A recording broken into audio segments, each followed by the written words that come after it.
दादा आमदार झाले म्हणजे माझे सर्वसामान्य मायबाप जनता आमदार झाले. शरद दादा आमदार झाले म्हणजे माझ्या आज महिलांना स्वाभिमान मिळालेला आहे.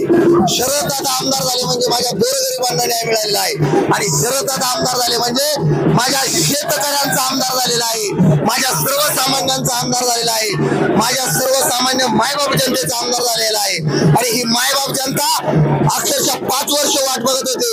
शरद सोनवणेंचा कालावधी कधी येतोय आणि कधी एकदा 2024 ला आपला माणूस किल्ले शिवनेरीचा शिलेदार हे पद जुन्नर तालुक्याला परत केव्हा भेटते असं माझ्या शिवजन्मभूमीला वाटलं होतं. आणि ते आज सार्थ झाले.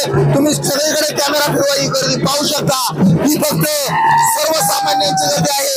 आपला माणूस किल्ले शिवनेरीचा शिलेदार यांची गर्दी आहे.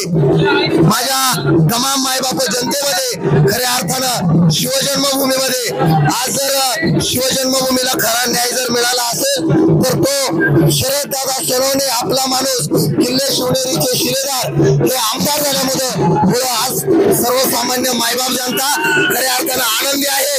आणि आपण जल्लोष पाहू शकता सर्वसामान्य मायबाप जनतेचा.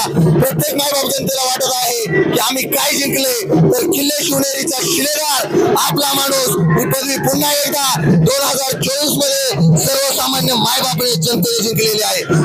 दादा सोनवणे आमदार झालेले आहेत. आम्हाला सर्व जनतेला खूप आनंद झालेला आहे. दादांना पाडण्यासाठी सगळ्यांनी खूप असे प्रयत्न केले होते पण दादा तरी त्यांना हटले नाही. दादा हे प्रचंड बहुमताने विजय झालेला आहे. आले रे आली एकच वादा रामकृष्ण हरी आपले